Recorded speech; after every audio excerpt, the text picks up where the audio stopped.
some water? No, I'll answer that. You need some water. Here you go. You need to talk through your problems, monster. You'll get through this. What? Who? When were you thinking? Okay. It started with Robert Walton sending letters to his sister. Okay, but who is Robert Walton? Robert? The Robert Walton? Robert Walton, the narrator? Man, you really haven't read the book, have you? You must think I'm Frankenstein too, huh? No, of course not. Victor Frankenstein was the one who created you. I know that. A wise man once said, the smart man knows Frankenstein wasn't the monster. The wise man knows Frankenstein is a monster. Because Victor is that malevolent beast in my story. How could he? Calm down. Why do you say the things you do, monster? You! Why are you here? Get away from me, you arrogant pompous. Why, they say I'm a monster, but how can that be? You had sewn human body parts together and created this awful living creature that I am. Look at me! Look at me! Oh. Victor, you know better than to be in here when he's this emotional. I was just this innocent young Swiss boy, enjoying chemistry and my personal favorite, alchemy. I needed to create life. Life, I say. But none of the matter, back to the movie. He hasn't always been this way, though. After all, I would know. I created him. Before ending the story, he was, it's hard to say, but normal. He learned to read and how to write. That's enough. People change, and you of all people should know that. You have changed more than any other living thing I know, Victor. I've had enough of this. Back to my laboratory. Monster, please. Come on, ignore him. Now, continue with what you were saying about Robert. Right, Robert. He's a man who's very adventurous and yet oh so lonely. Then why is it such a big deal? I didn't know who he was. Aren't the main characters just you, the monster, and Victor Frankenstein? And Robert, he writes letters to his sister, Margaret, which form a frame around the main story. He saves Victor and befriends him, starting Frankenstein the book. Victor. Robert. What? Victor Frankenstein. Awful, terrible, horrific story. Come on. That's besides the point. We may view Robert as determined, avid, a knowledge seeker with the gentle, dreamy side, says academia. It seems like you researched this? Like a group of kids in an English class doing a project on Frankenstein. No, that's not. No, that's not true. I mean, true. That's not. Yeah, okay. Well, if it is true, it's time we move on with our little part and share more information on the story. Where was it? It was at the University of Ingolstadt. St. Sorry, Petersburg. wait.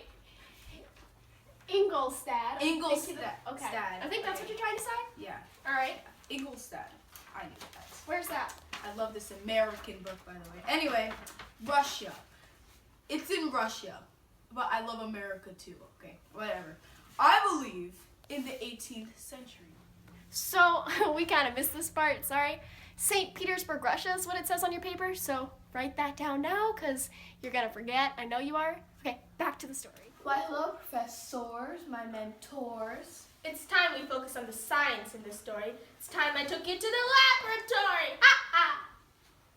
Emma, get yourself together. Victor, you're a lunatic. Alchemy is not the solution. It's not even proper science. How can you be interested in such trash? This isn't what I want from you, Kremp. To the laboratory! My family has made me who I am today. Intelligent and sophisticated.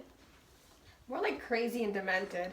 Don't you dare judge a book by its cover. I would never judge my apprentice. I would only guide them in the right direction with just the right amount of craziness in the mix. Before you insult me for who I am, you better know who I grew up around. My parents are Alphonse and William Frankenstein. They were very good people who raised me in Naples, Italy. It has been them who taught me to be curious, a scientist, if I may. Seems like they were pretty normal. It's just a story and you grew to be the magnificent scientist who you are all on your own. This isn't time for family talk. We must discuss the monster you inevitably create. It's no wonder that you're so bad at alchemy. You always get sidetracked with your oh-so-noble family. I'm an evil scientist. I'm oh-so smart. I have such a wonderful family. The monster's going to prove all my theories. It will come to life, but now to science. How did this happen to me? A rainbow. Come on, monster, sit down. Breathe in and out. No, breathe in and out. One last time. In. And Okay, I out. get it. I'm fine. Okay. I'm fine. Are you sure? Yeah, I'm good. No, you're not. Why must you complain about this interesting story of yours? It just seems like everyone's against me. Okay. Breathe in. Out. I think you got a little bit of your skin on. Okay, never mind. I don't understand the problem here. You know, my life is just this boring old thing that no one would want. Plus, from all these problems, there are lessons to be learned. Just think for one moment what really happened. You know, you're right. I guess I can't complain. Everyone has learned so much from this whole experience. What have you or really anyone learned? What are the themes that can be taken away from your story, monster?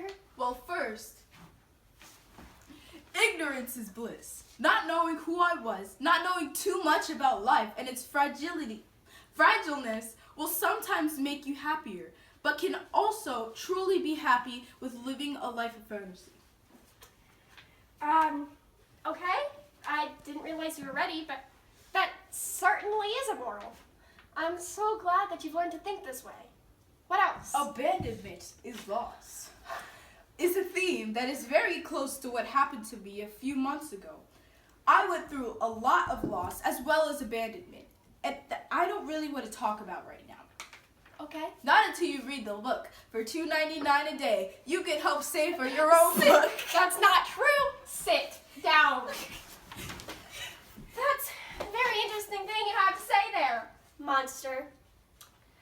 You know, the thing you called a monster actually taught you how to be human. I never thought Victor could do such a thing. Yes, that's true.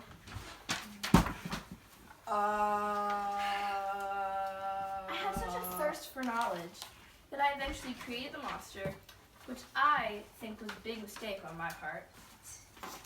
How many times do I have to tell you? You are not allowed in here during therapy. Get out! No, let him stay. It's okay. Are you serious? You know what? Whatever you say. You are the one paying me. I learned about human injustice towards others. In my story, people are discriminating against what is different, and that shows human injustice. The book helps show how wrong that truly is. At this point, you have come to all of these realizations, all on your own. And I don't understand why you hired me. But no matter, it is certainly marvelous that you have learned from these experiences, and that you're ready to face the world with the knowledge that it only gets better, and that you learn from your mistakes, and... No. What? No. I haven't learned anything. The audience and readers can learn these things from reading the book, and I am not any happier than I was before hiring you. By the way, you're fired. And You know what? I hope you've enjoyed this presentation and learned enough about my story to read the book and comprehend the story. Now, make sure you filled out that worksheet the lovely presenters has provided with the help of the marvelous Miss Schonberger. Now off to my story.